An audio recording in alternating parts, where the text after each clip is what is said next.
And then very quickly, I'm going to go through here and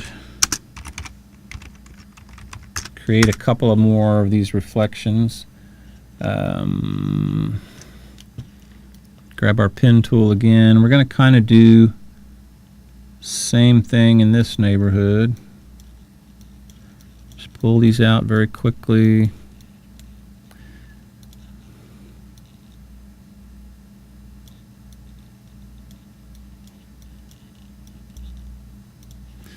And go in and get our direct select tool.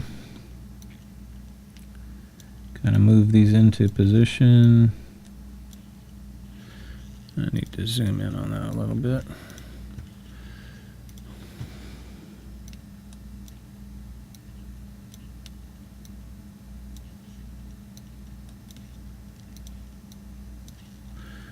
That's going to come up higher, probably.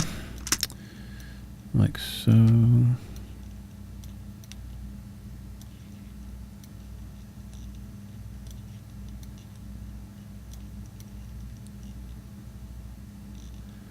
Actually, this one's going to kind of round off here. It doesn't really matter because we're not going to see that end of it. And I know I have that misshapen, so I'm going to turn this back on and double check it. Yeah, see, I'm going the wrong direction with that. That's why it's good to keep that in the background, so if you need to reference it, you'll have it. It didn't quite look right to me. That'll get us back on track, and then we'll have this one kick back up out there. All right. So that looks better.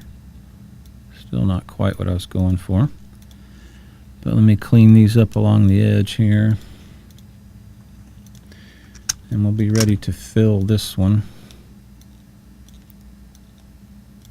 And I apologize for putting you through all this. I should have prepared another file ahead of time. And sometimes it's a good idea to watch someone else work and you kind of get an idea of what their process is like.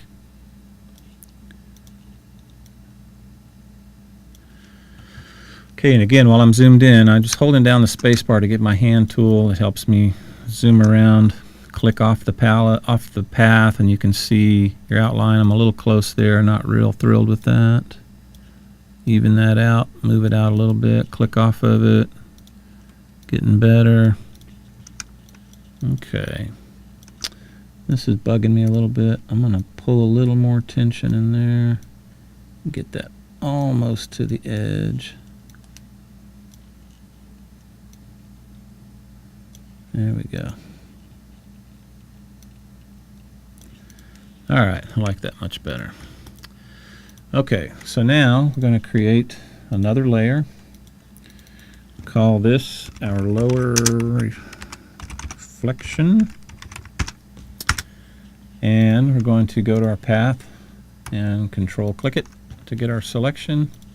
Back to our layer, edit, fill with white. And we are getting really, really close. I'm just going to create one more quick path right down here. I want to make sure this takes off properly. I'm going to overlap this one just a little bit just to make sure my lines flow together.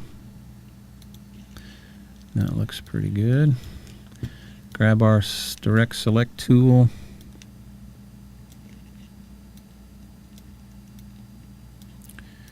Even this out.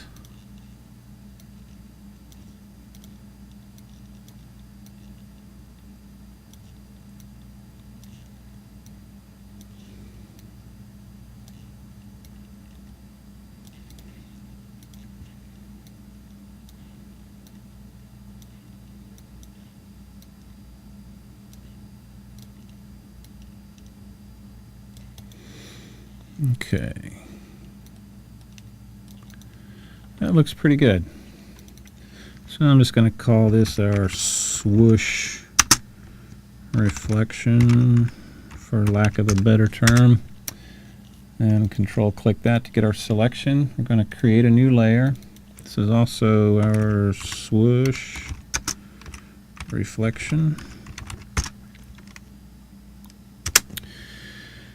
And don't be confused, I'm naming the layers the same as our paths, just so it's easy to keep straight, because sometimes they'll be small enough that they don't really show up well in the icon, and it's nice to have the name of the path match the name of the layer that you're using to create it. I'm clicking on the wrong thing there. So now with that selected, we're going to go edit and fill with white. And that looks a little weird at the moment, but here's what we have.